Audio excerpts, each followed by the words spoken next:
Good morning, Ram Ram, नमस्कार, जय हिंद सभी प्यारे बच्चों को। कैसे हैं आप सभी? उम्मीद करता हूं अच्छे होंगे, स्वस्थ होंगे, बेहतर होंगे। मैं संदीप सिवाज स्वागत करता हूं आप सभी बच्चों का आपके अपने YouTube channel RW state exam पर। जितने भी बच्चे आज के सेशन में मेरे साथ जुड़ते जा रहे हैं, सभी का दिल की गहराइयों से स्वागत है। और एक बार फटाफट मेरे को बता दीजिएगा, ऑडियो वीडियो एकदम परफेक्ट है, क्लियर है, ओके है, सब कुछ एकदम परफेक्ट है तो मेरे बच्चों फिर क्लास स्टार्ट हम करते हैं। आरडब्ल्यूए एप्लीकेशन के ऊपर दंगल बैच मेरे बच्चों स्टार्ट हो चुका है और इस दंगल बैच के रजिस्ट्रेशन 25 तारीख से ही चले हुए हैं। और इस दंगल बैच की जो डेमो क्लासेज हैं वो कल से स्टार्ट हुई थी 1 तारीख से।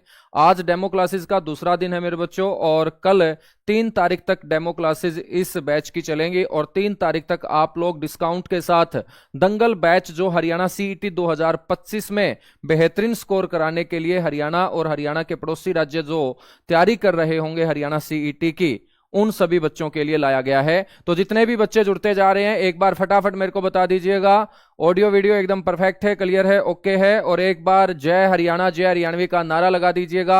हर हर महादेव, जय हरियाणा जय हरियाणवी। मां सरस्वती के आशीर्वाद से मेरे बच्चों क्लास को करते हैं शुरू। और लगभग पूरे हरियाणा के अंदर मौसम जो है ना औसम हो चुका है, 1 नंबर का मौसम और बड़ा जबरदस्त सुहावना मौसम मेरे बच्चों आप लोगों को सुबह सुबह मिल चुका होगा। तो पढ़ने के दिन जो है वो स्टार्ट हो चुके हैं। दंगल बैच के बारे में बता देता हूं। अंकित सर के मार्गदर्शन में आप सभी हरियाणा के बच्चों के लिए जबरदस्त ये दंगल बैच लाया गया है और 3 तारीख तक आप लोग 640 रुपए में HR20 कूपन कोड अप्लाई करके इस बैच में एनरोल कर सकते हैं। 25 तारीख से रजिस्ट्रेशन चले हुए हैं। क्लास हमारी कल से स्टार्ट हुई थी।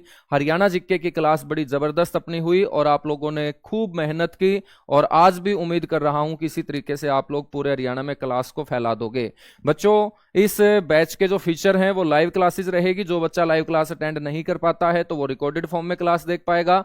डाउट ग्रुप आप लोगों को इस बैच में मिलेगा, जहां सारे टीचर और जो बैच में एनरोल होंगे वो स्टूडेंट इस ग्रुप के अंदर आपको मिलेंगे। क्लास नोट्स पीडीएफ मेरे बच्चों रहेगी, साथ के साथ मॉक टेस्ट आपको मिलेंगे और पूरी की पूरी जो टीम है उससे मैं परिचय करवाऊं इससे पहले आपको ये कोर्स कैसे परचेज करना है। आरडब्ल्यूए एप्लीकेशन आपको इंस्टॉल करनी है प्ले स्टोर से और बच्चों इंस्टॉल करने के बाद आप इस तरीके से अपने मोबाइल स्क्रीन के ऊपर फॉर्मेट देखेंगे। यहां ऑल कोर्सेज में जाएंगे तो ऑल कोर्सेज में जाते ही आपको हरियाणा सीईटी 2025 दंगल बैच का ये पोस्टर दिखाई दे जाएगा। बच्चों, नीचे आपको view detail, view demo, buy now का ऑप्शन मिलेगा और बाई नाउ के ऊपर आप जाएंगे तो बच्चों आपको यहां 799 रुपए लिखे मिलेंगे। 799 रुपए आपको नहीं देने हैं। अप्लाई कूपन पे क्लिक करना है। क्लिक करते ही बच्चों यहां पर आपको लिखना है HR20 और अप्लाई कूपन कर देंगे तो 799 की जगह ये जो फीस है आपकी ये 640 रुपए हो जाएगी और 640 रुपए आप पे ऑनलाइन करके इस बैच में एनरोल हो जाएंगे। मेरे बच्चों, टीम बड़ी शानदार है, जबरदस्त है। धाकड़ बैच में आप लोगों ने पढ़ाने का अंदाज देख लिया होगा और कंटेंट आपने देख लिया होगा। सुपर डुपर हिट कंटेंट आप लोगों के लिए, एग्जाम ओरिएंटेड और रिजल्ट ओरिएंटेड अप्रोच वाला कंटेंट आपको दिया गया है। बच्चों, जो कल से डेमो क्लास स्टार्ट हुई है इस बैच की, उसका टाइम टेबल आपको पता है कि हरियाणा जीके की क्लास 9 बजे स्टार्ट होगी। हरियाणा जीके कंप्लीट करने के बाद मैं आपको इसी दंगल बैच में इंडियन ज्योग्राफी और वर्ल्ड ज्योग्राफी कवर कराऊंगा। साइंस में मेरे बच्चों सबसे पहले बायोलॉजी कवर होगा। भावना मैम की क्लास आप लोगों ने जबरदस्त तरीके से कल अटेंड की होगी। 11 बजे जो है वो शोभित सर आप लोगों को मैथ्स कवर कराएंगे और इंडिया जीके का जो पार्ट है उसमें पॉलिटी सबसे पहले कवर होगा। 12 बजे अजीत सर मेरे बच्चों पॉलिटी की क्लास के साथ हाजिर होंगे। 2 बजे दोपहर को राम सर हिंदी। इसके अलावा हम बात करें तो इंग्लिश मेरे बच्चों विपिन सर। रीजनिंग जो है वो कुलदीप सर रात को 8 बजे इस बैच के अंदर लेके आएंगे। कल हमने स्टार्ट किया था। एक बार सारे के सारे बच्चे जय हरियाणा जय हरियाणवी बोल दीजिएगा। सिलेबस से लेकर मैंने आप लोगों को कल हरियाणा का जो बेसिक परिचय है वो पढ़ाना स्टार्ट किया था। Good morning, good morning, good morning. Nonu, SG, Mangat, Govind, Sheetal, Pinky, Soni, Rekha, Shalu, Vikas, Rijul, Mukku, Prince, Vikram, Bhola, Kulwant, Pooja, Moni, Deepak, Nobita, Gurmeet, Vishal, Vikram, Mandeep, यार, अमित, हरियाणा। चलेगा भाई, बीच बीच में आपसे मैं बातें करता रहूंगा, ठीक है।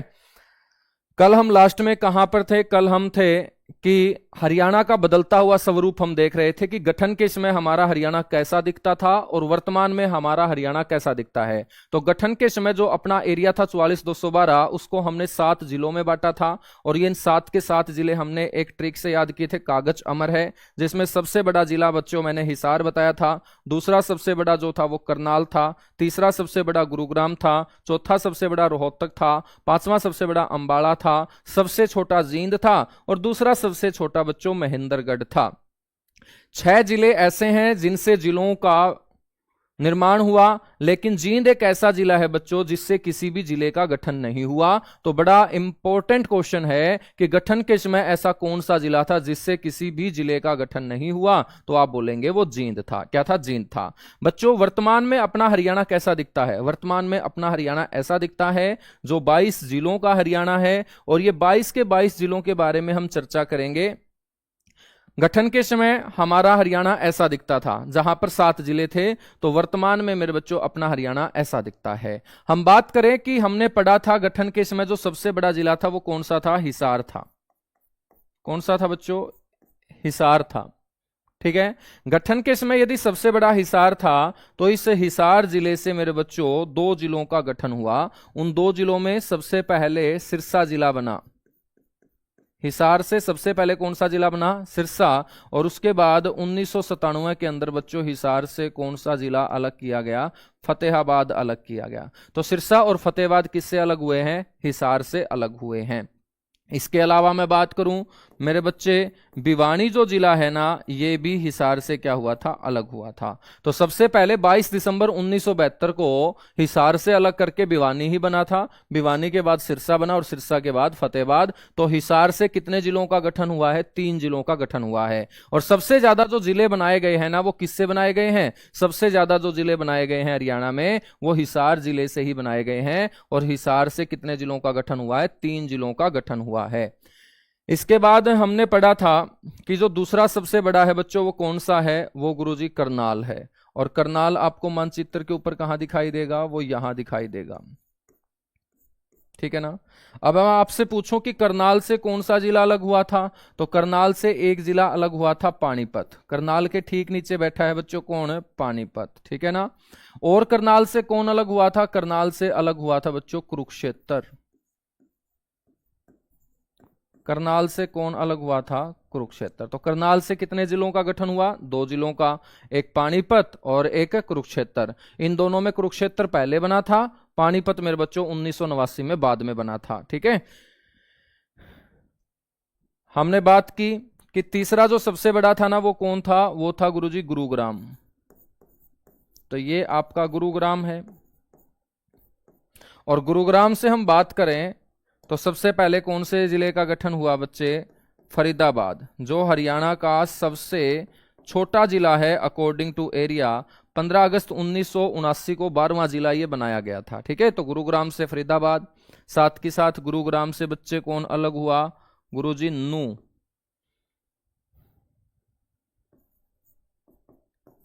नू, या हम इसे क्या बोल सकते हैं? मेवात बोल सकते हैं। क्या बोल सकते हैं इसे? मेवात बोल सकते हैं। ठीक है। उसके बाद हम बात करें गुरुग्राम के बाद,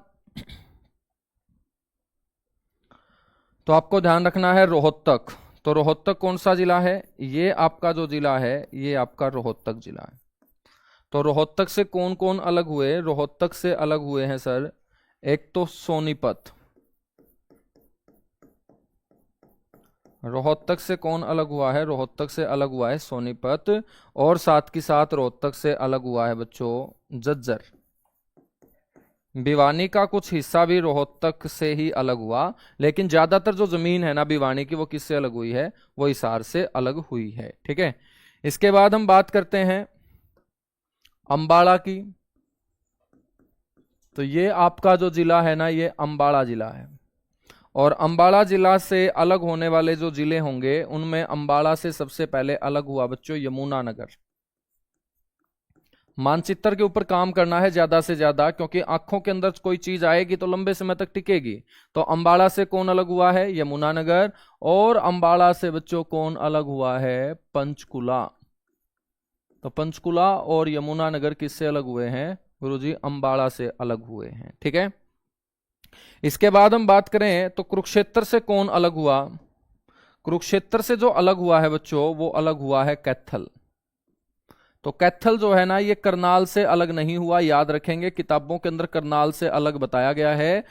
कैथल जो है बच्चों, वो कुरुक्षेत्र से अलग हुआ है, ना कि करनाल से अलग हुआ है। याद रखेंगे, किताबों के अंदर करनाल दिया गया है, लेकिन ध्यान रखेंगे कैथल जो है ना, वो कुरुक्षेत्र से अलग हुआ है। ठीक है, जींद के बारे में हम चर्चा कर ही चुके थे कि जींद से कोई भी जिला अलग नहीं हुआ है। यह गठन केश में सबसे छोटा जिला हुआ करता था। 2712 वर्ग किलोमीटर में जींद फैला हुआ था। ठीक है बच्चों, गठन केश में जो जिला रहा है वो महेंद्रगढ़ रहा है, जो दूसरा सबसे छोटा जिला था। और महेंद्रगढ़ से एक जिले का गठन हुआ 1 नवंबर 1989 को, जब देवीलाल हरियाणा के मुख्यमंत्री हुआ करते थे, तो उन्होंने 4 जिले बनाए थे। महेंद्रगढ़ से जो अलग होने वाला जिला था ना, वो कौन सा था? वो रेवाड़ी था।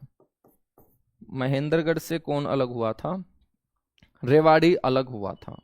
ठीक है, तो महेंद्रगढ़ से कौन अलग हुआ था? रेवाड़ी अलग हुआ था। बच्चों, भिवानी से अभी अलग हुआ है कौन?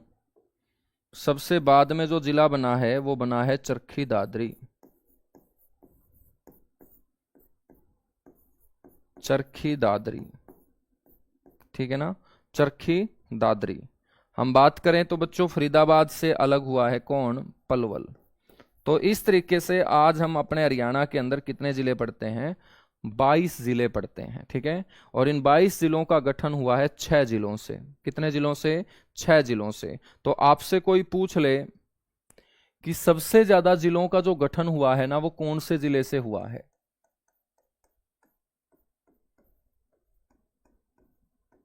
तो सबसे ज्यादा जो जिलों का गठन हुआ बच्चों,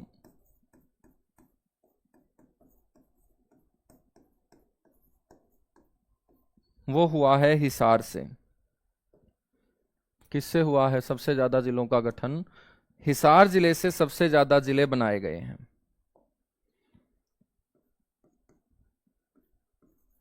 और हिसार से बच्चों कितने जिले बने हैं गुरुजी? हिसार से 3 जिलों का गठन हुआ है। ठीक है, और तीनों के तीनों जिले आपको पता ही होंगे। तो वो 3 जिले कौन से हैं? वो 3 जिले हैं, सबसे पहले हिसार से अलग हुआ भिवानी 22 दिसंबर 1972 को। ठीक है, उसके बाद मेरे बच्चों याद रखेंगे सिरसा 1975 के अंदर सिरसा जिला बना। और 15 जुलाई 1997 को हिसार से अलग करके मेरे बच्चों फतेहाबाद भी क्या बना दिया गया था? जिला बना दिया गया था। ठीक है, तो सबसे ज्यादा जिलों का गठन हुआ है, याद रखेंगे, हिसार से। वर्तमान में यदि हम बात करें कि सबसे बड़ा जिला जो है ना, वो कौन सा है? गठन के समय तो हमने पढ़ ही लिया था, बिल्कुल पढ़ लिया था। वर्तमान में जो सबसे बड़ा जिला होगा वो कौन सा होगा? तो वर्तमान में सबसे बड़ा जिला आप सभी को पता है हिसार है। वर्तमान में सबसे बड़ा जो जिला होगा बच्चों, वो कौन सा होगा? हिसार होगा। हिसार होगा? नहीं गुरुजी, सिरसा होगा। हाँ, तो मेरे साथ ही कईयों ने तो हिसार बोल दिया है। तो वर्तमान में सबसे बड़ा जो जिला होगा ना भाई, वो सिरसा होगा। हिसार तो गठन के समय सबसे बड़ा था। ठीक है, और सिरसा का जो एरिया है ना, वो कितना है? 4277 वर्ग किलोमीटर। तो जैसे हमने गठन के समय पढ़ा सबसे बड़ा जिला हिसार 13,891 वर्ग किलोमीटर में, ऐसे ही वर्तमान में सबसे बड़ा जिला कौन सा होगा भाई? सिरसा होगा। क्या होगा? सिरसा होगा। ठीक है, हम बात करें यहां पर सबसे छोटा जिला,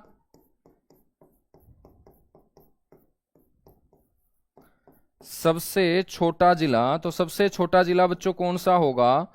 सबसे छोटा होगा फरीदाबाद। बच्चे कंफ्यूज हैं कि पंचकूला छोटा है या फरीदाबाद। और एचएसएससी में जब क्वेश्चन पूछा गया कि सबसे छोटा जिला कौन सा है, वहां पंचकुला उत्तर माना गया। बच्चों, पंचकुला उत्तर इसलिए माना गया क्योंकि वहां ऑप्शन में फरीदाबाद नहीं दिया था, और कोई भी क्वेश्चन उसका आंसर उसके ऑप्शन के ऊपर टिका होता है। तो आपको ध्यान रखना है, सबसे जो छोटा है ना, वो आपका पंचकुला नहीं होगा बल्कि फरीदाबाद होगा। और फरीदाबाद का एरिया है 741.9 स्क्वायर किलोमीटर या लगभग 742 वर्ग किलोमीटर हम बोल सकते हैं। तो सबसे जो छोटा जिला होगा वो आपका फरीदाबाद होगा, ठीक है। दूसरा सबसे बड़ा जिला कौन सा होगा? हिसार होगा। और दूसरा जो सबसे छोटा होगा बच्चों वो कौन सा होगा? आपका पंचकुला होगा, ठीक है, पंचकुला होगा। तो यहां पर ध्यान रखना है कि हिसार जो है ना वो वर्तमान में दूसरा सबसे बड़ा है। और हिसार का एरिया आपसे कोई पूछ ले तो बता देंगे गुरुजी 3983 वर्ग किलोमीटर है। 3983 वर्ग किलोमीटर है। और दूसरा जो सबसे छोटा होगा बच्चों वो कौन सा हो जाएगा गुरुजी? वो हो जाएगा पंचकुला, 898 वर्ग किलोमीटर के साथ।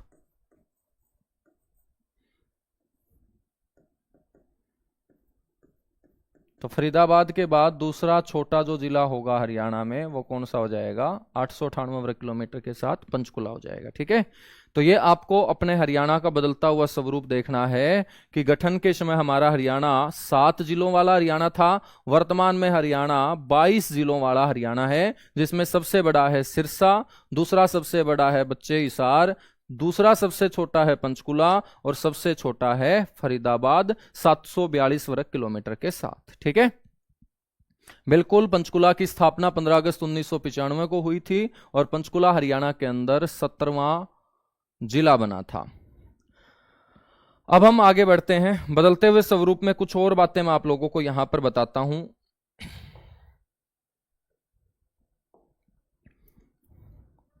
बदलते स्वरूप में आपको ध्यान रखना है कि हरियाणा गठन के समय अपने हरियाणा की स्थिति क्या रही है और वर्तमान में अपने हरियाणा की स्थिति क्या है।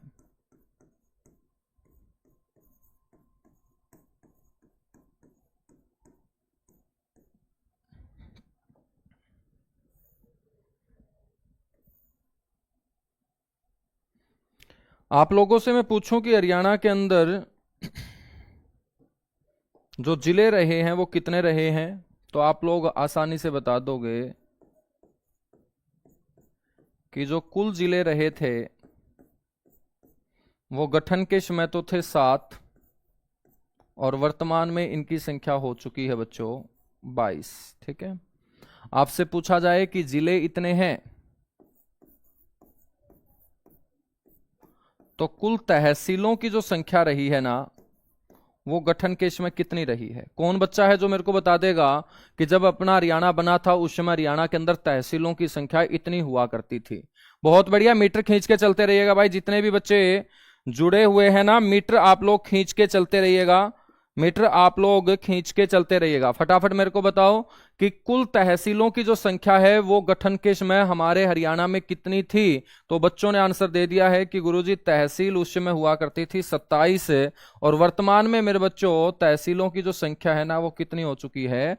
94 हो चुकी है, 94 हो चुकी है, ठीक है ना मेरे बच्चों। तहसीलों के साथ साथ आपको पता होना चाहिए कि हरियाणा में जो कुल गांव हैं वो कितने हुआ करते थे।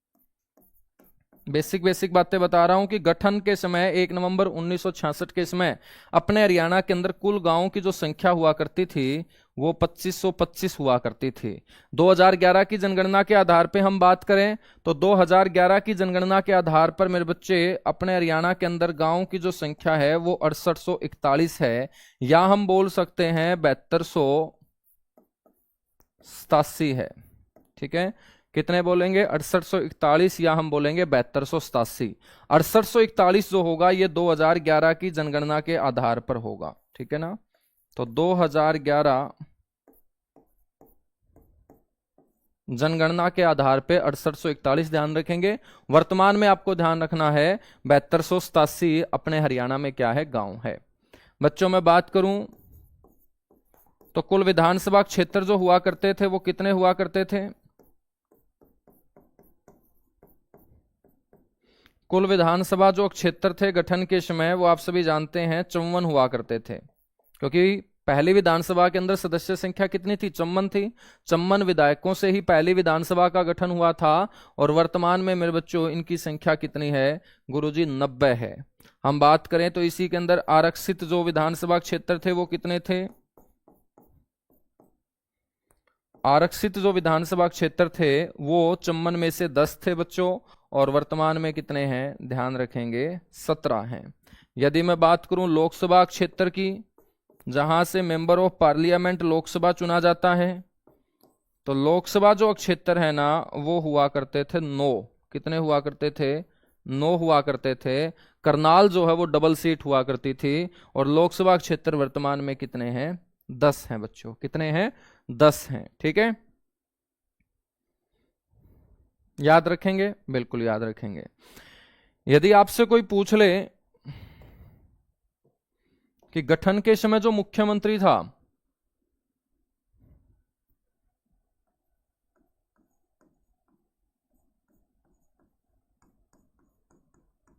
गठन के समय, और ध्यान रखेंगे वर्तमान समय,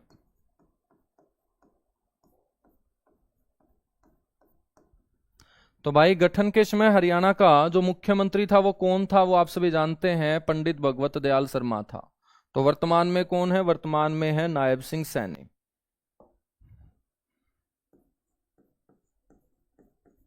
मुख्यमंत्री के बारे में आपको पता होना चाहिए कि मुख्यमंत्री जो है वो गठन के समय कौन थे, यानी कि हरियाणा के पहले मुख्यमंत्री, तो आप बोलेंगे पंडित भगवत दयाल थे।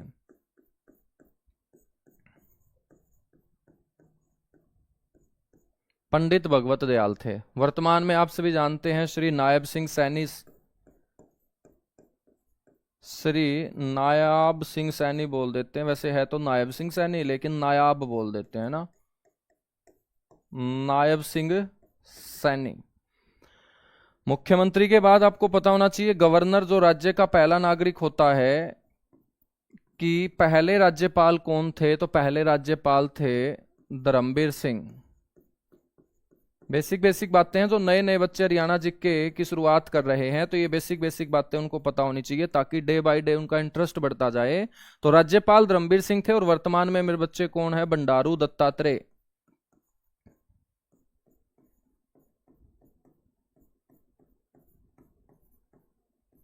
बंडारू दत्तात्रेय। राज्यपाल के बाद आपको पता होना चाहिए स्पीकर का, जो विधानसभा की कार्यवाही को अनुशासन के तरीके से आगे बढ़ाएगा उसी को हम विधानसभा अध्यक्ष बोलते हैं, या मेरे भाई उसे हम स्पीकर बोलते हैं। ठीक है, तो आपसे पूछ ले कि स्पीकर किसे बनाया गया था, तो आप सभी जानते हैं सन्नो देवी को स्पीकर बनाया गया था बच्चों। किसको स्पीकर बनाया गया था, सन्नो देवी को। और वर्तमान में स्पीकर कौन है, वर्तमान में स्पीकर हैं गरोंडा से जो विधायक हैं हरविंदर सिंह कल्याण। हरविंदर सिंह कल्याण जो गरोंडा से विधायक हैं वो वर्तमान में स्पीकर हैं। भाई आपसे डिप्टी स्पीकर कोई पूछ ले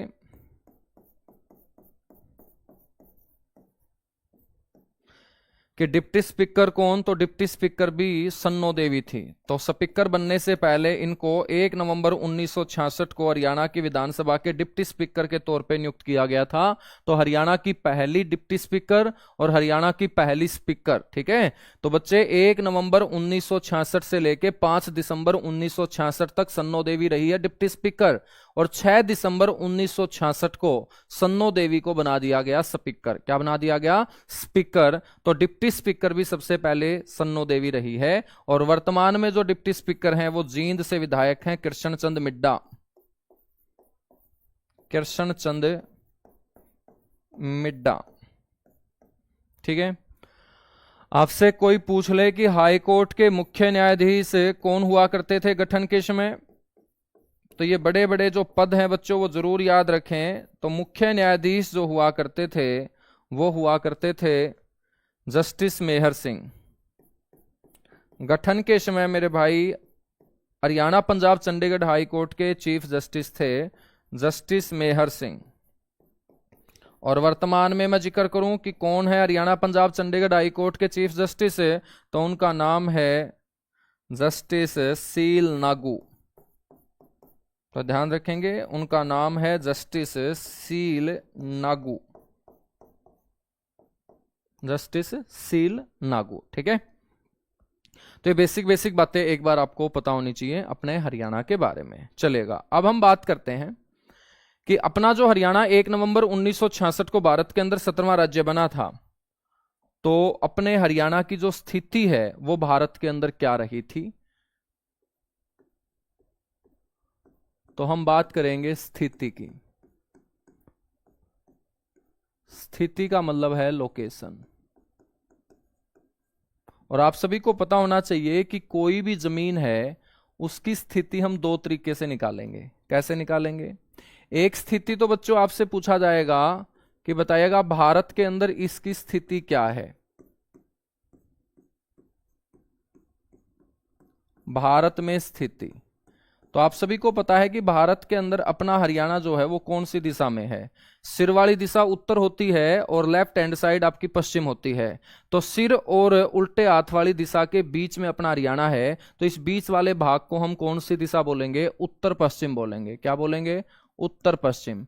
तो अपना हरियाणा जो है ना वो भारत के अंदर कौन सी दिशा में होगा? उत्तर पश्चिम में होगा। ठीक है, क्योंकि राइट हैंड साइड क्या होगी? पूर्व होगी। लेफ्ट हैंड साइड क्या होगा? पश्चिम होगा। जिस साइड हमारी मुंडी है उसे उत्तर बोलेंगे, जिस साइड हमारे पैर है उसे दक्षिण बोलेंगे। तो सिर और उल्टे हाथ वाली दिशा का बीच वाला भाग आपका क्या कहलाएगा? उत्तर पश्चिम कहलाएगा। ठीक है सर, बैच का प्राइस क्या रहेगा? 640 रुपये है भाई 3 तारीख तक। ठीक है, हाँ, हरियाणा करंट अफेयर भी इसमें होगी। हरियाणा करंट अफेयर भी इसमें होगी। सर बैच में थ्योरी भी होगी। तुम दिमाग के मालिश करवानी शुरू कर दो। ये थ्योरी ही तो है। ये कौन से क्वेश्चन में पढ़ा रहा हूं तुम्हें? ये थ्योरी ही तो है। थ्योरी का मतलब क्या होता है बच्चों? रात वाली उतरी नहीं है क्या अभी तक? शादियों का सीजन भी नहीं चल रहा कि मैं मान लूं कि तुम रात तक शादी में बिजी थे, सुबह यही हाल होना है। तो ये थ्योरी ही तो चल रही है भाई, क्वेश्चन थोड़ी चल रहे हैं। तो भारत में स्थिति याद रखेंगे उत्तर पश्चिम। उसके बाद मेरे भाई आपसे पूछा जाएगा कि पृथ्वी के ऊपर हरियाणा की स्थिति क्या है। अब अपना हरियाणा भारत के अंदर है तो अपना हरियाणा पृथ्वी के ऊपर भी तो होगा बच्चों। तो पृथ्वी के ऊपर हमारी जो स्थिति है वो क्या है? तो आप सभी जानते हैं कि पृथ्वी के ऊपर जो स्थिति किसी जमीन की निकलती है वो दो तरीके से निकलती है। ठीक है, दो तरीके से निकलती है। वो दो तरीके क्या होंगे? तो किसी भी जमीन की जो हम पृथ्वी के ऊपर स्थिति निकालेंगे, एक तो निकालेंगे अक्षांशों में, उसे बोलेंगे अक्षांशीय स्थिति। और एक मेरे भाई निकालेंगे देशांतरों में, उसे बोलेंगे देशांतरीय स्थिति। ज्योग्राफी में भी हम पढ़ते हैं इन चीजों को। तो एक होगी अक्षांशीय स्थिति और एक होगी आपकी देशांतरीय स्थिति। ठीक है, ये अक्षांश देशांतर क्या होते हैं ये आप लोगों ने पढ़ा भी होगा, नहीं पढ़ा है तो एक बार मैं आपको यहां पे बता देता हूं कि यदि ये हमारी अर्थ है तो किसी भी ग्लोब और मानचित्र को आप ध्यान से देखोगे मेरे भाई, तो ग्लोब और मानचित्र के ऊपर जितनी भी रेखाएं पश्चिम से पूर्व, उल्टे हाथ से सुल्टे हाथ की तरफ आपको खिंची हुई नजर आएंगी, इन पैरेलल लाइनों को जो उल्टे हाथ से सुल्टे हाथ की तरफ ईस्ट से वेस्ट, वेस्ट से ईस्ट खींची गई है, इन्हीं को हम क्या बोलते हैं? अक्षांश बोलते हैं। क्या बोलते हैं? अक्षांश बोलते हैं। लैटिट्यूड बोलते हैं बच्चों इनको। ठीक है, और बहुत सारी रेखाएं जो आप ग्लोब और मानचित्र के ऊपर देखोगे जो सिर से लेके पैरों की तरफ आएंगी, जो सिर से लेके पैरों की तरफ आएंगी, तो सिर से लेके पैरों की तरफ आने वाली इन रेखाओं को हम लॉन्गिट्यूड बोलते हैं बच्चों। इनको हम देशांतर बोलते हैं। क्या बोलते हैं इनको? इनको हम देशांतर बोलते हैं, लॉन्गिट्यूड बोलते हैं। तो कोई भी गोलाकार चीज बच्चों, उसको मैं बोलूं कि आपको दो बराबर भागों में बांटना है, तो आप क्या करोगे? बीचों बीच चाकू चलाओगे और किसी भी चीज को हॉरिजॉन्टल तरीके से बीचों बीच जब काटोगे तो मेरे भाई उस गोलाकार चीज के दो भाग बनेंगे। एक सिर की दिशा में होगा, एक पैरों की दिशा में। और सिर की दिशा में गोले का आधा भाग कहलाता है उत्तरी गोलार्ध यानी नॉर्दर्न हेमिस्फेयर, और पैरों वाली दिशा में जो गोले का आधा भाग बचा उसे बोले हैं दक्षिणी गोलार्ध। और हमारा जो भारत है ना, हमारा जो भारत है वो आपको कहां नजर आएगा? वो आपको यहां नजर आएगा, यहां नजर आएगा। ठीक है ना, अपना जो भारत है या अपना जो हरियाणा है वो धरती के ऊपर आपको यहां नजर आएगा। जब यहां नजर आएगा तो पृथ्वी को जब हम बीचों बीच काटते हैं तो बीचों बीच काटने से बच्चों एक रेखा बनती है, उसको बोलते हैं इक्वेटर यानी भूमध्य रेखा। तो भूमध्य रेखा के ऊपर है अपना हरियाणा, तो भूमध्य रेखा से ऊपर वाला पृथ्वी का आधा भाग क्या कहलाएगा, उत्तरी गोलार्ध। और जब हमने उसको ऐसे काटा है, हॉरिजॉन्टल तरीके से काटा है, तो ऊपर वाला गोलार्ध उत्तरी गोलार्ध कहलाएगा। और ऐसे चीजों को काटना हम बोलते हैं, उसे हम अक्षांशों में काट रहे हैं। तो अक्षांशीय जो स्थिति हो जाएगी मेरे भाई, वो कौन सा गोलार्ध हो जाएगी, उत्तरी गोलार्ध। तो आपसे कोई पूछ ले कि बताएगा पृथ्वी के ऊपर अपने हरियाणा की अक्षांशीय स्थिति क्या है, तो सभी बच्चों का आंसर आना चाहिए कि हमारा जो हरियाणा है ना, वो पृथ्वी के ऊपर अक्षांशों में कौन से गोलार्ध के ऊपर स्थित है, गुरुजी उत्तरी गोलार्ध पे स्थित है। यदि हम बात करें कि पृथ्वी को हमने वर्टिकल काटना है, सिर से लेके पैरों की तरफ जाके काटना है, तो जब हम काटेंगे तो यहां पर भी गोले के दो आधे भाग बनेंगे, एक राइट हैंड साइड में आएगा, एक लेफ्ट हैंड साइड में आएगा। तो राइट हैंड साइड में आया हुआ गोले का आधा भाग कहलाएगा ईस्टर्न हेमिस्फेयर यानी कि पूर्वी गोलार्ध, और लेफ्ट हैंड साइड में आया उसे बोलेंगे बच्चे पश्चिमी गोलार्ध। तो अपना हरियाणा धरती के ऊपर यहां पर रहेगा, चाहे तुम ऐसे काट लेना चाहे ऐसे काट लेना। ऐसे काटोगे तो अक्षांशों में काटोगे, ऐसे काटोगे तो देशांतरों में काटोगे, ऐसे काटोगे तो हम सिर वाली दिशा में होंगे, ऐसे काटोगे तो हम राइट हैंड साइड होंगे, और राइट हैंड साइड का जो गोलार्ध होगा उसे हम बोलते हैं पूर्वी गोलार्ध। तो देशांतरीय जो स्थिति होगी ना, वो कौन सा गोलार्ध हो जाएगी, पूर्वी गोलार्ध हो जाएगी। क्या हो जाएगी भाई, पूर्वी गोलार्ध हो जाएगी। ठीक है, तो पृथ्वी के ऊपर जो स्थिति है, आपसे कोई पूछ ले तो आपको बोलना है कि पृथ्वी के ऊपर स्थिति हमारी होगी उत्तर पूर्वी।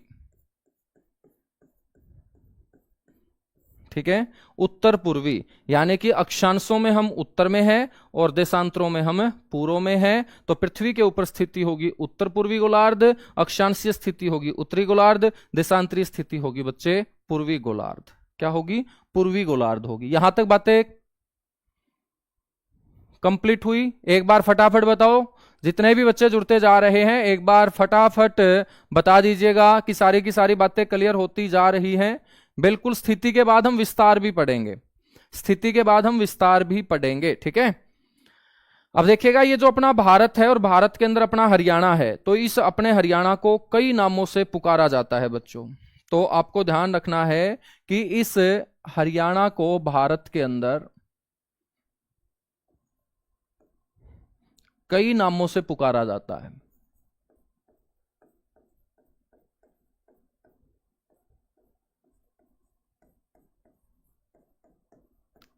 हरियाणा के उपनाम मैं आपको बताऊं कि अपने हरियाणा को किन किन नामों से पुकारा जाता है।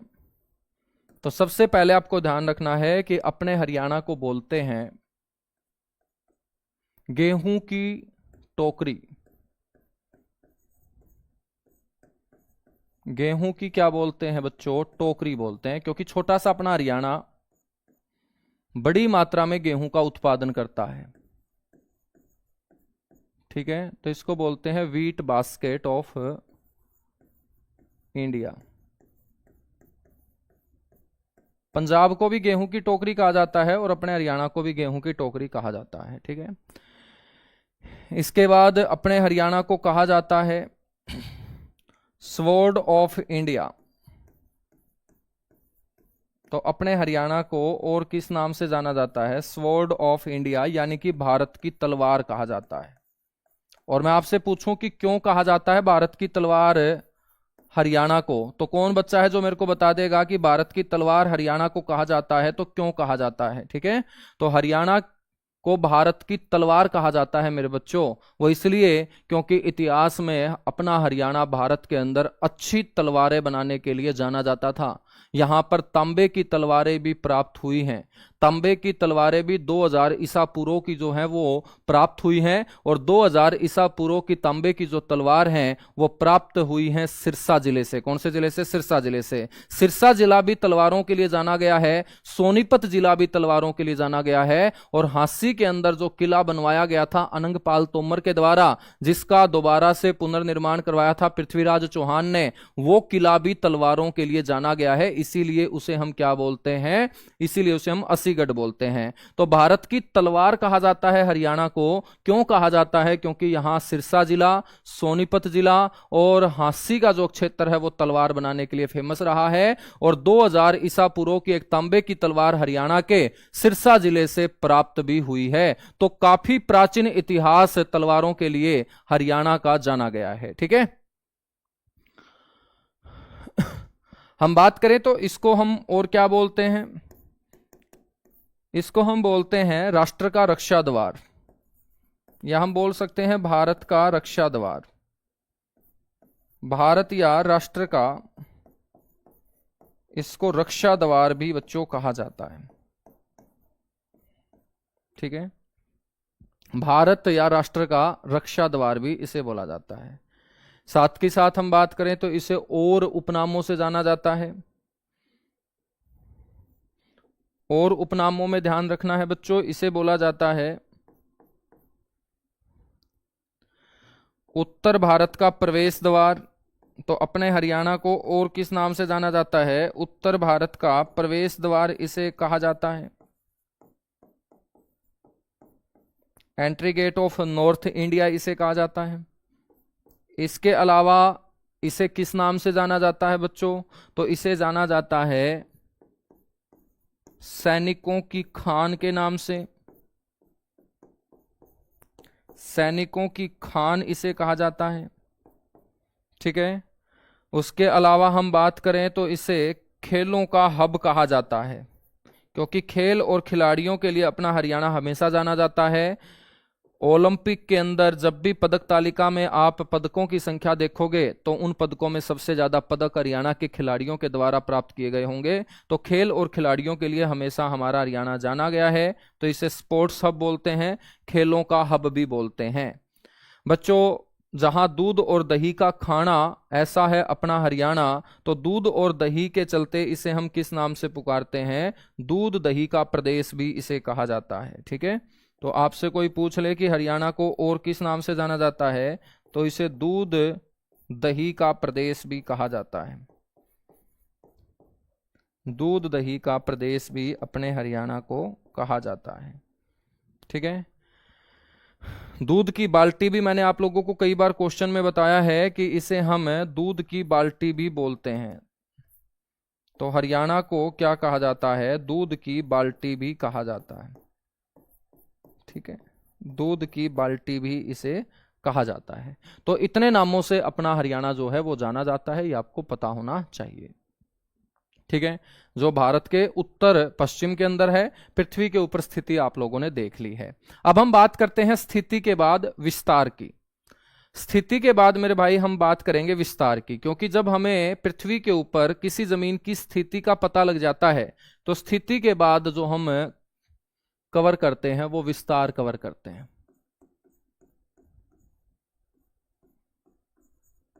विस्तार का मतलब क्या है कि कोई भी जो जमीन होगी वो 4 दिशाओं में फैली होगी, और कहां से लेकर कहां तक वो जमीन फैली हुई है मेरे भाई, इसी का पता लगाना उसे हम विस्तार बोलते हैं। तो कोई भी जमीन जो होगी ना वो 4 दिशाओं में कहां से लेकर कहां तक फैली हुई है उसे हम विस्तार बोलते हैं। जैसे आपका भी घर है, वो घर आपका चारों दिशाओं में कहां से लेकर कहां तक फैला हुआ है, उसी को तो हम क्या बोलते हैं? एक्सपेंशन बोलते हैं, कि आपका घर कहां से कहां तक एक्सपेंड है, फैला हुआ है। तो अपना हरियाणा चारों दिशाओं में कहां से लेकर कहां तक फैला हुआ है, इसे हम विस्तार बोलते हैं। तो चारों दिशाओं में हमें सबसे पहले लास्ट जो गांव है वो पढ़ने पड़ेंगे मेरे भाई। मैंने आपको बताया है कि राइट हैंड साइड हमेशा क्या होगी? पूर्व होगी। लेफ्ट हैंड साइड क्या होगी? पश्चिम होगी। सिर वाली जो दिशा होगी भाई उसे हम क्या बोल देंगे? उत्तर बोल देंगे। और पैरों वाली जो दिशा होगी उसे हम क्या बोल देंगे? दक्षिण बोल देंगे। ये दिशाओं का ज्ञान आप सभी को पता ही है। ठीक है, हम बात करें तो राइट हैंड साइड में यानी कि पूर्व की तरफ सबसे आगे की ओर कौन सी जमीन निकली हुई है? वो ये जमीन निकली हुई है।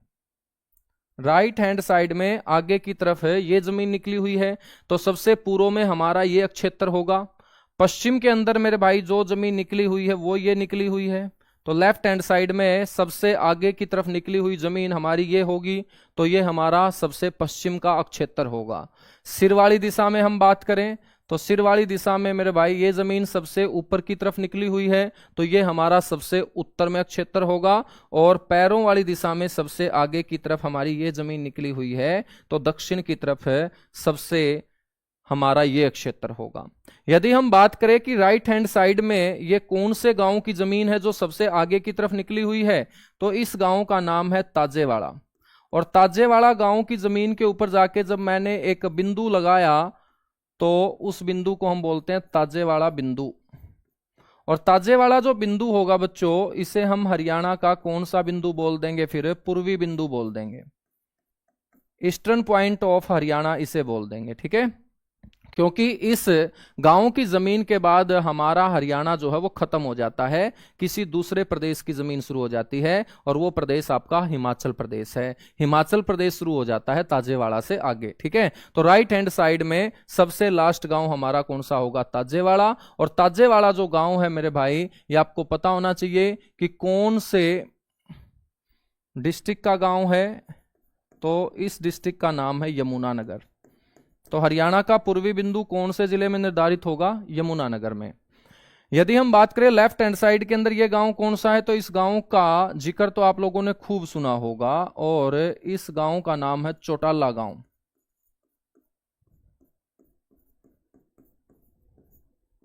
तो इसे बोलेंगे चौटाला बिंदु। और ये जो चौटाला बिंदु है इसको हम बोल देंगे पश्चिमी बिंदु, वेस्टर्न पॉइंट इसे बोल देंगे। और आपसे कोई पूछ ले कि ये जो चौटाला बिंदु है ये कौन से जिले में निर्धारित है, तो जिला आप सभी जानते हैं, ओम प्रकाश चौटाला जो 5 बार मुख्यमंत्री रहे हैं, वो चौटाला गांव से ही तो बिलोंग करते थे। सिरसा जिले के अंतर्गत ये चौटाला गांव आता है। चौटाला के खत्म होते ही हनुमानगढ़ जिला जो है वो शुरू हो जाता है, और राजस्थान का संगरिया इलाका चौटाला के साथ क्या है, लगा हुआ है, ठीक है। हम बात करें तो सिर वाली दिशा में जो हमारा बिंदु होगा ना, इसे हम बोलेंगे सापुर बिंदु। तो सिर वाली दिशा में हमारा लास्ट गांव है सापुर गांव, तो ये आपका होगा सापुर बिंदु। और इस सापुर बिंदु को बोल देंगे हम हरियाणा का उत्तरी बिंदु। इसे हम अपने हरियाणा का कौन सा बिंदु बोल देंगे, उत्तरी बिंदु बोल देंगे। और ये सापुर जो गांव है बच्चों, ये कौन से जिले का है, ये जिला है आपका पंचकुला। जिला कौन सा होगा, पंचकुला होगा। ऐसे ही पैरों वाली दिशा में हमारा जो गांव है सबसे नीचे की तरफ है, उस गांव का नाम है दोहा। और दोहा गांव की लास्ट जमीन के ऊपर जाके मैंने लगाया पॉइंट, उसको बोलेंगे दोहा पॉइंट। और दोहा पॉइंट जो होगा ना, ये अपने हरियाणा का क्या होगा, दक्षिणतम बिंदु होगा, साउदर्न पॉइंट होगा, दक्षिणतम बिंदु होगा, ठीक है। और ये जो दोहा गांव है बच्चों, ये कौन से जिले का है, ये है नू जिले का गांव, या हम इसे मेवात भी बोल सकते हैं या नू बोल दो, एक ही बात। आजकल इसको नू बोलते हैं 2016 के बाद। तो 4 दिशाओं में ये हमारे 4 बिंदु हैं, ठीक है। अब मैंने आप लोगों को बताया कि जब भी अपने को विस्तार निकालना है, तो जैसे हमने स्थिति निकाली ऐसे ही मेरे बच्चों क्या निकलेगा, विस्तार निकलेगा। और विस्तार जब निकलेगा तो वो 2 तरीके से निकलेगा। स्थिति जब हमने 2 तरीके से पढ़ी, तो एक स्थिति को हमने अक्षांशीय स्थिति बोला था, तो एक विस्तार को हम क्या बोलेंगे, अक्षांशीय विस्तार बोलेंगे। कौन सा विस्तार बोल देंगे, अक्षांशीय विस्तार बोल देंगे। और आपसे कोई पूछ ले कि अपने हरियाणा का अक्षांशीय जो विस्तार है ना वो क्या है, तो अक्षांश का मतलब है उल्टे हाथ से सुलटे हाथ की तरफ खींची जाने वाली पैरेलल जो रेखाएं होंगी, उन्हीं को हमने क्या बोला है, अक्षांश बोला है, ठीक है। अब हम बात करें तो ये ग्लोब और मानचित्र के ऊपर आपको बहुत सारे इस तरीके से अक्षांश जो हैं वो खींचे हुए नजर आएंगे, लेकिन हमें अपने सारे के सारे अक्षांशों से कोई लेना देना नहीं है। हमें लेना देना है उन अक्षांशों से जो हरियाणा से गुजरते हैं, क्योंकि यदि ये पृथ्वी के ऊपर खींची गई काल्पनिक रेखाएं हैं तो सीधी सी बात है ये काल्पनिक रेखाएं अपने भारत और हरियाणा से भी गुजरती होंगी। तो ये काल्पनिक रेखाएं जो हरियाणा से गुजारी गई हैं ग्लोब और मानचित्र के ऊपर, हमें इन्हीं काल्पनिक रेखाओं से मतलब है जो हरियाणा से गुजारी गई हैं, और हमें सारी की सारी हमारी हरियाणा से गुजरने वाली काल्पनिक रेखाओं से मतलब नहीं है, हमें मतलब है उन दो रेखाओं से जो एक तो हमारे दोहा गांव को टच करके निकलती है, एक तो हमारे इस दोहा गांव को टच करके निकलती है और एक इस शाहपुर गांव को टच करके निकलती है।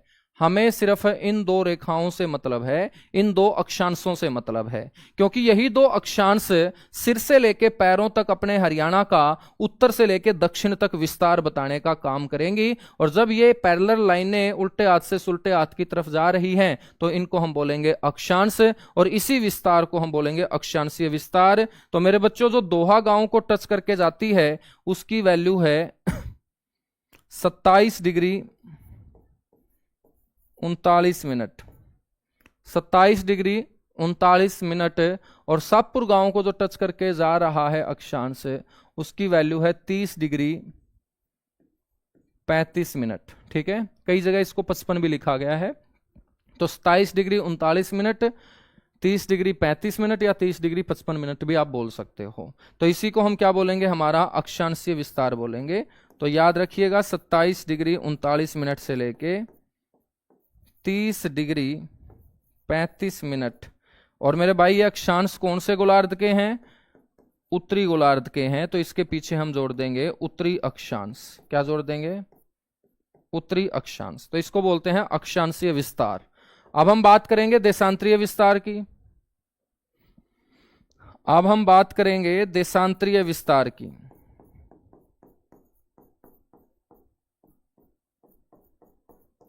कि अपने हरियाणा का जो देशांतरीय विस्तार है वो क्या है। तो देशांतर जो होंगे वो कैसे आएंगे, वर्टिकल आएंगे, सिर से लेके पैरों की तरफ आएंगे। और सिर से लेके पैरों की तरफ आएंगे तो हमें अपने हरियाणा से गुजरने वाले सारे देशांतरों से मतलब नहीं है। हमें मतलब है एक तो जो इस चौटाला गांव को टच करके निकल रहा है देशांतर, और एक मेरे भाई जो इस ताजेवाड़ा गांव को टच करके निकल रहा है देशांतर। क्योंकि यही दो देशांतर हैं जो पश्चिम से लेके पूर्व तक अपने हरियाणा के विस्तार के बारे में बताएंगे। और हम बात करें तो चौटाला गांव को टच करके जो देशांतर निकल रहा है उसकी वैल्यू है मेरे भाई 74 डिग्री 28 मिनट। और जो ताजेवाड़ा गांव को टच करके निकल रहा है उसकी वैल्यू है 77 डिग्री 36 मिनट। ठीक है, तो ध्यान रखना है 74 डिग्री 28 मिनट से लेके 77 डिग्री 36 मिनट। और देशांतरों में हमारी जो स्थिति होगी वो पूर्वी गोलार्ध होगी। तो बच्चों ये देशांतर दोनों के दोनों क्या कहलाएंगे, पूर्वी देशांतर कहलाएंगे। क्या कहलाएंगे, पूर्वी देशांतर कहलाएंगे। यहां तक बातें क्लियर हुई, एक बार फटाफट बताइएगा। यहां तक बातें क्लियर हुई, एक बार फटाफट मेरे बच्चों बताइएगा, क्योंकि चीजें समझने की हैं। चीजें क्या हैं, समझने की हैं, ये आपको ध्यान रखना है। ठीक है, चीजें जो है वो समझने की हैं, रटने की नहीं है। बहुत सारे बच्चे जो हैं वो रटने के लिए जाएंगे, रटनी नहीं है, ये चीजें समझनी है। आपसे कोई पूछ ले कि ये 27 डिग्री क्या फंडा है, 30 डिग्री क्या फंडा है, 74 डिग्री क्या फंडा है, 77 डिग्री क्या फंडा है, तो किसी भी अंक के ऊपर जब आप डिग्री लगाते हो तो डिग्री आपको क्या बताती है, एंगल बताती है, कोण बताती है। तो मेरे भाई ये जो चौटाला गांव है, ये जो दोहा गांव है, ये जो शाहपुर गांव है, ये ताजेवाड़ा गांव है, ये एंगल के ऊपर आधारित हैं। और पृथ्वी के केंद्र से किसी भी स्थान की जो कोणीय दूरी होती है, angular distance from centre of earth, पृथ्वी के केंद्र से किसी भी स्थान की कोणीय दूरी को ही हम ज्योग्राफी के अंदर लैटिट्यूड बोलते हैं, अक्षांश बोलते हैं। क्या बोलते हैं, अक्षांश बोलते हैं। तो ये आपको पता होना चाहिए कि भाई जो हमारा दोहा गांव है वो पृथ्वी के केंद्र पर कितने डिग्री एंगल पे है, 27 डिग्री पर। तो पृथ्वी के केंद्र से 27 डिग्री कोण के ऊपर दोहा गांव है। पृथ्वी के केंद्र से 30 डिग्री के ऊपर हमारा शाहपुर गांव है। तो आपसे कोई पूछ ले कि दोहा गांव जो है वो कितने डिग्री एंगल के ऊपर है, तो आप बोलेंगे दोहा गांव 27 डिग्री एंगल के ऊपर स्थित है। आपसे पूछ ले कि बताइए शाहपुर गांव कौन से एंगल के ऊपर है, तो आप बोलेंगे 30 डिग्री एंगल के ऊपर शाहपुर गांव स्थित है। ठीक है मेरे बच्चों, हम बात करें अब कि शाहपुर गांव और दोहा गांव के बीच की जो दूरी है वो कितनी होगी। तो कोई आपसे पूछ ले कि इनके जो बीच की दूरी है वो कितनी होगी। शाहपुर गांव से लेके दोहा गांव के बीच की दूरी कितनी होगी, और चौटाला गांव से लेके ताजेवाड़ा गांव के बीच की जो दूरी है वो कितनी होगी। ठीक है, इसे हम बोलेंगे अपने हरियाणा का उत्तर से लेके दक्षिण तक विस्तार, इसे बोलेंगे पूर्व से लेके पश्चिम तक विस्तार। तो भाई अपने हरियाणा का पूर्व से लेके पश्चिम तक जो विस्तार है ना, वो आपको ध्यान रखना है 350 किलोमीटर है। 350 किलोमीटर है पूर्व से पश्चिम। तो हरियाणा का पूर्व से पश्चिम तक विस्तार कितना है, 350 किलोमीटर है। और उत्तर से दक्षिण तक विस्तार का मैं जिक्र करूं, यानी कि सापुर गांव से दोहा तक, तो ये 363.7 लगभग 364 किलोमीटर हम बोल देंगे। ठीक है, तो ये आपका क्या हो जाएगा, उत्तर से दक्षिण तक विस्तार हो जाएगा। उत्तर से दक्षिण क्या हो जाएगा, विस्तार हो जाएगा। ठीक है, तो ध्यान रखेंगे पूर्व से पश्चिम 350, उत्तर से दक्षिण 364 किलोमीटर बच्चों। ठीक है, हाँ 364 किलोमीटर। बातें समझ में आई? तो सारा का सारा मैप के ऊपर काम करेंगे ना तो आसानी से याद होंगी चीजें। याद हो रही है ना साथ की साथ बच्चों? एक बार सारे के सारे बच्चे किल्की मारेंगे जहां जहां क्लास में बैठे हुए हैं आप लोग।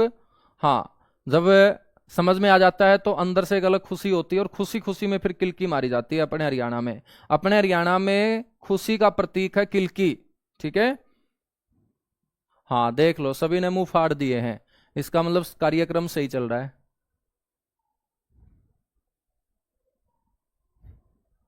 बहुत बढ़िया बहुत बढ़िया। नरेश, मिष्टी, श्रीराम, मुक्कू, गीता, आर्या, गोविंद। आगे हम बढ़ते हैं। ठीक है, चलेगा, आगे हम बढ़ते हैं मेरे भाई।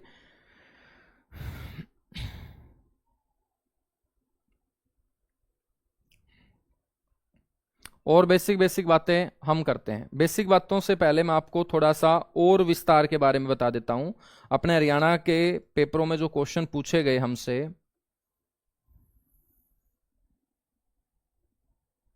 मान के चलिएगा मेरे भाई ये क्या है, ये पृथ्वी है। ठीक है, यदि ये पृथ्वी है तो आपको ध्यान रखना है कि पृथ्वी के बीचों बीच कौन सी रेखा गुजरती है, गुरुजी भूमध्य रेखा गुजरती है। और भूमध्य रेखा के ऊपर 23.5 डिग्री, इसको बोलते हैं करक रेखा। क्या बोलते हैं, करक रेखा। ठीक है, और बच्चों यहां पर अपना हरियाणा है, यहां पर क्या है, अपना हरियाणा है।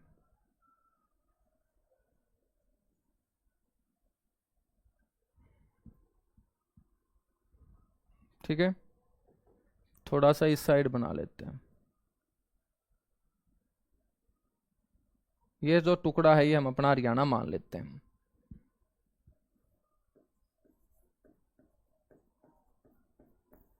यदि ये अपना हरियाणा है तो इसको बोलते हैं भूमध्य रेखा,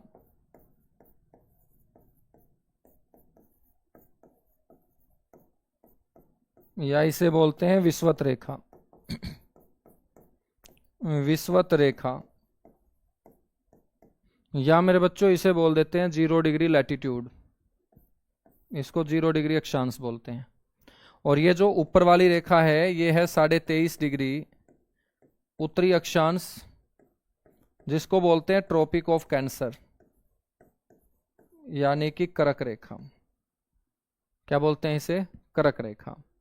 बच्चों पेपर में क्वेश्चन पूछा गया, पेपर में क्वेश्चन पूछा गया कि बताइएगा अपना जो हरियाणा है वो इस करक रेखा से कितनी दूरी के ऊपर है। अपना जो हरियाणा है वो इस करक रेखा से कितना दूर है, ये आपके एचएसएससी में क्वेश्चन पूछा गया। और हरियाणा जो होगा वो कर्क रेखा से कितना दूर आपको बोलना है। हरियाणा की दूरी यदि आपसे पूछ ली जाए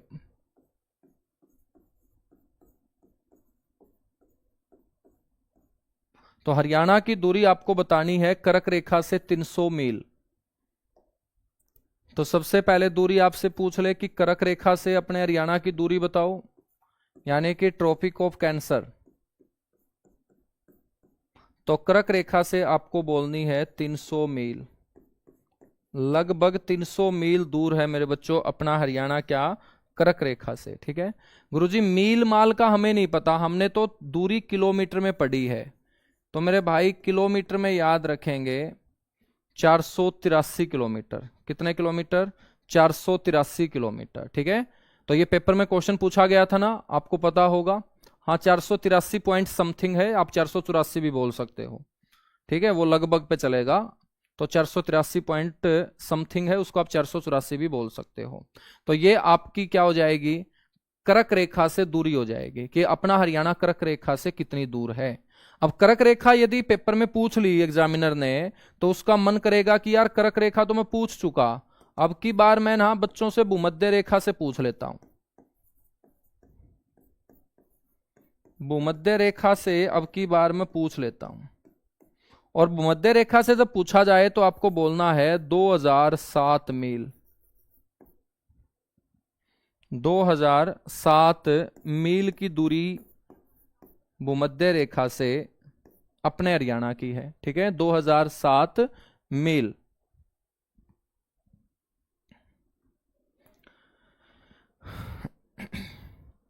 यह भूमध्य रेखा है, तो भूमध्य रेखा से अपने हरियाणा की दूरी आपको देखनी है।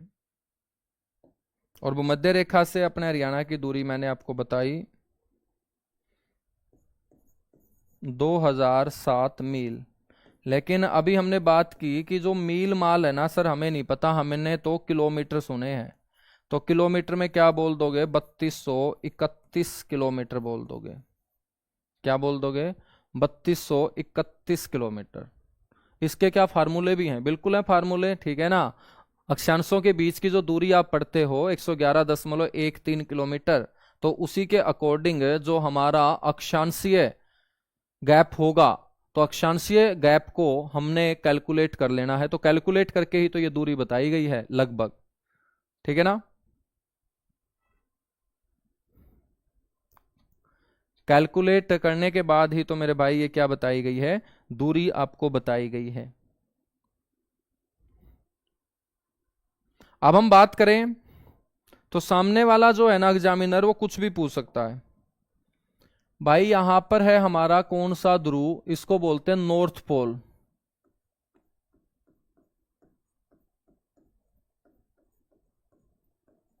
इसको बोलते हैं नॉर्थ पोल, यानी कि उत्तरी ध्रुव।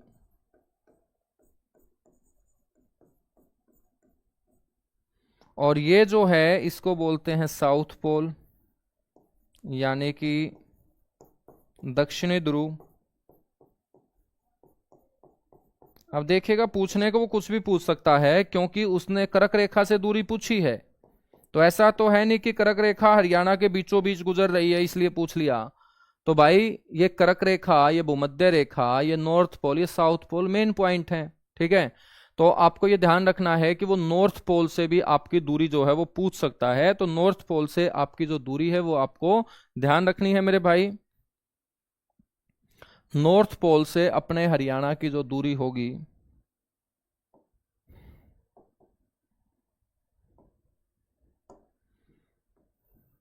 वो कितनी होगी? नॉर्थ पोल से याद रखेंगे, और याद रखेंगे यहां पर साउथ पोल से। तो नॉर्थ पोल से हमारी जो दूरी होगी वो होगी 4210.67 मील। 4210.67 मील मेरे भाई आपको क्या है? ध्यान रखनी है। ठीक है, या किलोमीटर आपसे कोई पूछ ले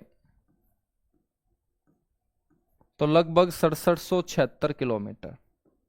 6776 किलोमीटर आपको क्या है? ध्यान रखना है। ठीक है,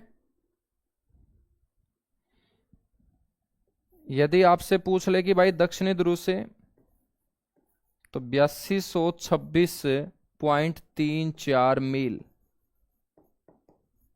ठीक है, लगभग 13,239 किलोमीटर हो जाएगा। ये लगभग में चलेगा, थोड़ा बहुत कहीं तुम यार कहीं पे ये बोल दो कि यार 13,238 था सर, आपने 39 लिखवा दिया, ठीक है ना। तो ये अप्रोक्स में चलेंगे, लगभग में आंकड़े चलेंगे, ये क्या है, लगभग में आंकड़े चलेंगे, ठीक है। तो आज के लिए इतना सा ही मेरे बच्चों। आज हमने बहुत सारी नई चीजें सीखी हैं, ठीक है, बहुत सारी हमने नई चीजें सीखी हैं, और बाकी हम मिलेंगे कल की क्लास में। और दंगल बैच जो है वो आपका शुरू हो चुका है। तो जिस भी बच्चे को बहुत अच्छे तरीके से हरियाणा जीके कवर करनी है, और ये हरियाणा जीके सिर्फ सीईटी में नहीं आएगी, जो बच्चा एचसीएस की तैयारी कर रहा है, हरियाणा सिविल सर्विस एग्जाम की तैयारी कर रहा है, वहां पर भी हरियाणा जीके पूछी जाएगी। जो बच्चा टीचिंग के एग्जाम की प्रिपरेशन कर रहा है, चाहे वो एचपीएससी के अंतर्गत आने वाली टीचिंग की भर्तियां हो, यानी कि लेक्चरर की भर्तियां हो, या बच्चों ग्रुप सी के अंतर्गत आने वाली टीजीटी या पीआरटी की भर्तियां हो, तो हरियाणा जीके जिस भी एग्जाम में पूछा जाएगा, तो यही आपका हरियाणा जीके हर जगह पूछा जाएगा, अलग अलग नहीं पूछा जाएगा। तो आप सारे के सारे बच्चे जो भी क्लास में जुड़े हुए हैं वो इस बैच में मेरे को मिले। 3 तारीख तक मैं आपको यूट्यूब के ऊपर दिखूंगा, और 3 के बाद 4 तारीख को लगातार मैं आपको RWA रोजगार विद अंकित एप्लीकेशन के ऊपर मेरे बच्चों दिखूंगा, और लगातार हम तेजी से अपना सिलेबस एक एक चैप्टर कंप्लीट करते हुए चलेंगे, यानी कि कोई भी चैप्टर, कोई भी बात स्किप नहीं होगी, क्योंकि हम ईमानदारी से पढ़ने और पढ़ाने वालों में शामिल हैं। तो ईमानदारी जरूर होनी चाहिए एक स्टूडेंट के अंदर भी और एक टीचर के अंदर भी, और दोनों साइड से ईमानदारी होगी तो हम हर हाल में अच्छा स्कोर अब की बार हासिल कर लेंगे, ठीक है। क्लास कैसी रही आप लोग कमेंट करके जरूर बताया करो। तो आप लोगों को कल तक यानी कि 3 तारीख तक डिस्काउंट मिल रहा है। 3 के बाद यदि आप इस बैच में जुड़ोगे तो 799 रुपए आपको पे करने पड़ेंगे, और वैलिडिटी जो रहने वाली है वो 1 साल इस बैच की रहने वाली है, ठीक है। परचेज कैसे करना है ये मैंने बता भी दिया था बच्चों। अभी जो है वो भावना मैम की बायो की क्लास है, उसके बाद मैथ्स की क्लास होगी, उसके बाद अजीत सर की पॉलिटी की क्लास होगी, फिर हिंदी की क्लास होगी, इंग्लिश की क्लास होगी, और फिर रीजनिंग की क्लास होगी, ठीक है बच्चों। बाकी जो सब्जेक्ट हैं जिसमें साइंस के 2 पार्ट हैं, फिजिक्स और केमिस्ट्री, धर्मेंद्र सर और राहुल सर, ये आपको बायो कंप्लीट होने के बाद कवर कराएंगे। पॉलिटी कंप्लीट होने के बाद केसपाल सर आपको हिस्ट्री, फिर इकोनॉमिक्स, और फिर मेरे बच्चों ज्योग्राफी में कवर कराऊंगा। इंग्लिश कंप्लीट होने के बाद यहाँ पर कंप्यूटर आपको जो है वो शिवम सर इस बैच के अंदर कवर कराएंगे, ठीक है।